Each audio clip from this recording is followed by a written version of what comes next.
ទឹកព្រឹកល្ងាចប្ររើម៉ែឪហ្នឹងទី2កាលកតញ្ញូ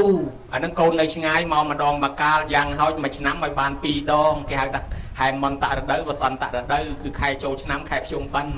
ហើយយូរទៅវាខ្លាយអាហេមន្តរដូវវសន្តរដូវវាហៅហេមន្តវសន្តរដូវយូរខែមន្តសន្តរដូវ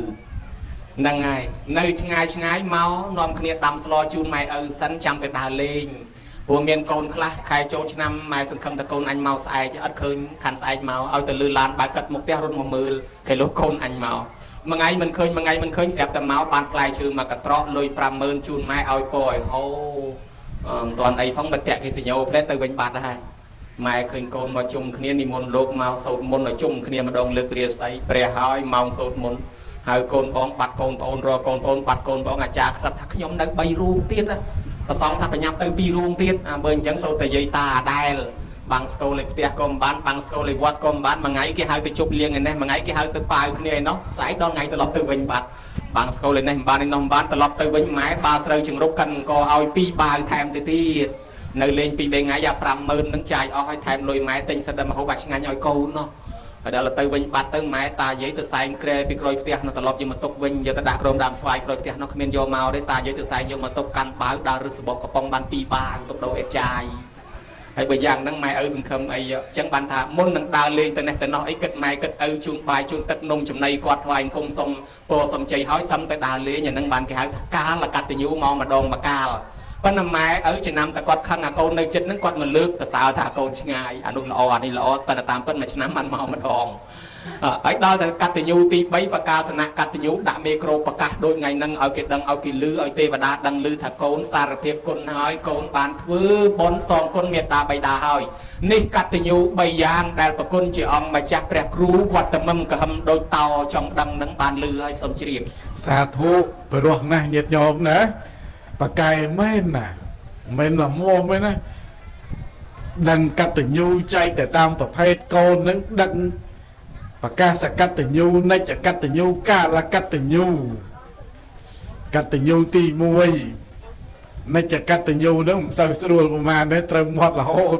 សង្ស័យតែធ្លាប់ហើយមកទៅឲ្យបាត់ដឹងហើយកតញ្ញូទី2កាលកតញ្ញូមួយឆ្នាំមកម្ដងនឹងដឹងទៀតណា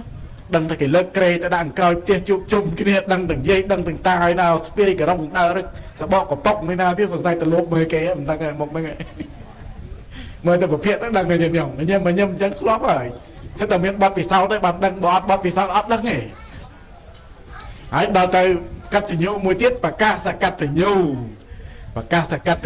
ណាញាតិញោមចង់ដឹងបកាសកតញ្ញូនឹងបកាសនេះគេធ្វើយ៉ាងម៉េចខ្លះទៅសូមរតនានិមន្តវិសាចនីគេធ្វើដូចចឹងគេដាក់មេក្រូប្រកាសសូមនិមន្តជ្រាបដាក់មេក្រូប្រកាសនឹងដឹងថាដាក់មេក្រូប្រកាសហើយក៏ប៉ុន្តែដាក់មេក្រូប្រកាសខ្លះដែរក៏ប៉ុន្តែមិនមែនប្រកាសមកជួបជុំក្នុងកម្មវិធីបន់ទេណាប្រកាសជួបជុំមិត្តភក្តិគេជួបជុំនៅក្រោយផ្ទះនោះអានឹងយ៉ាងម៉េចឥឡូវប្រកាសសកតញ្ញូនឹងយ៉ាងម៉េចខ្លះសូមរតនានិមន្តអាហ្នឹងគឺគេធ្វើបុណ្យខ្នាតធំប្រគុណម្ចាស់គេរួមគ្នាទាំងបងប្អូនទាំងអស់មកធ្វើបុណ្យមានសាមញ្ញពិសេសឬក៏ហៅថាបុណ្យចម្រើនបច្ចុប្បន្នឬហៅថាចម្រើនអាយុឬហៅថាបុណ្យបច្ច័យ4ឬហៅថាកតញ្ញូ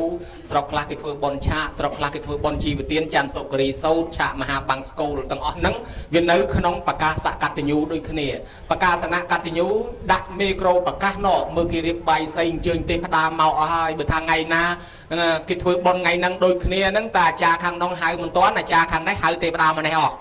ហៅខ្ទេចខ្ទីតាំងពីទេវតាដើមកោះទេវតាចំកោះទេវតាកមុំទេវតាកំឡោះហោះមកចុះហើយណែនដីពេញហ្នឹងហើយមកចូលរួមបុណ្យហ្នឹងអាហ្នឹងគេប្រកាសឲ្យទេវតាដឹងថាកូនមានធម៌កតញ្ញូដឹងគុណម៉ែឪហើយបានឲ្យមេត្តាបិតានឹងឯងមកប្រកាសគុណមេត្តាបិតាមានគុណឲ្យអ្នកស្រុកស្ដាប់អ្នកស្រុកគេគុំមកចូលរួមឃើញថាកូនគេថ្វាយគុំសុំខមាទោសម៉ែឪគេធ្វើបុណ្យគេហៅថាបុណ្យចម្រើនបច្ចុប្បន្នកតញ្ញូហ្នឹងហើយបុណ្យចម្រើនបច្ចុប្បន្នបុណ្យសាមញ្ញពិសេសហ្នឹងហើយគេហៅថាបកាសនៈកតញ្ញូគឺគេប្រកាសគុណទលំទលាយឲ្យអ្នកស្រុកអ្នកភូមិដឹងឮកូនសារភាពទោសហើយក៏ទទួលស្គាល់គុណម៉ែឪដែរអានេះបានបុណ្យពេញបើយើងដឹងគុណហើយលាក់លៀមមិនហ៊ាននិយាយប្រាប់គេមិនហ៊ានប្រកាសគុណម៉ែឪអាហ្នឹងក៏នៅតែមិនទាន់បានបុណ្យពេញដែរប្រគុណជាអង្គម្ចាស់ព្រះគ្រូវត្តមឹមកហឹមដូចតោសំជ្រាប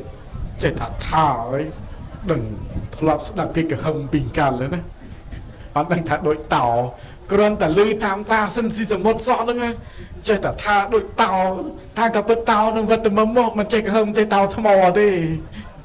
គ្រាន់តែតាសិនស៊ីសមុទ្រនោះតោវត្តមក៏ហឹមដាក់ខ្ញុំទៅក៏ដល់គេអូតោវត្តមក៏ហឹមដាក់ខ្ញុំឲ្យលន់ពេញប្រទេសតាមពិតតោថ្មទេ